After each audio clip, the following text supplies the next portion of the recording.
Financial fraud is unfortunately more common than you might think. And it's something people assume they'll spot immediately, but the reality is a little different. There's a lot of reasons for that, but a big one is because we don't necessarily have our guards up against financial fraud 100% of the time. According to a recent CFP Board survey, 62% of Americans have either encountered financial fraud or know someone who has in the past 3 years. Yet only 37% of Americans are confident they could identify all forms of financial fraud, and 29% are unsure they could even detect any financial fraud attempt.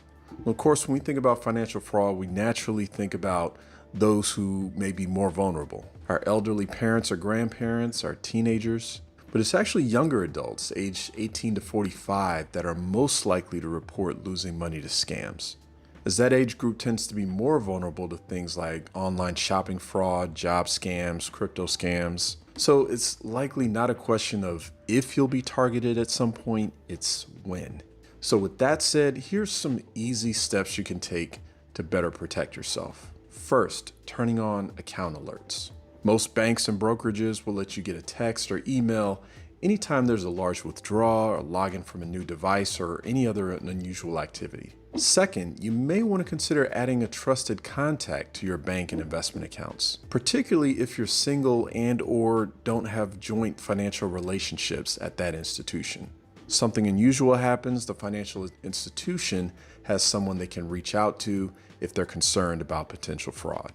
Third, you want to use strong passwords and multi-factor authentication for all your financial accounts. You could also use a password manager and touch or face ID for added security. 4, you may want to freeze your credit with the 3 major credit bureaus.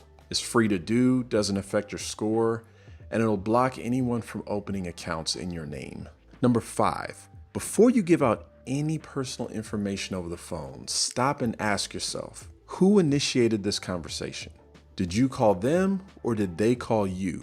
And if they called you, why do they need you to verify your personal info? And the last one, just look, if something feels off, trust your instincts. Slow down, verify before you act. And always remember, if it sounds too good to be true, it probably is. And at the end of the day, you don't have to live in fear of financial fraud. We just want to make it as difficult as possible for someone to get access to our money or sensitive info. And putting a few of these simple safeguards in place can go a long way towards protecting yourself and your finances.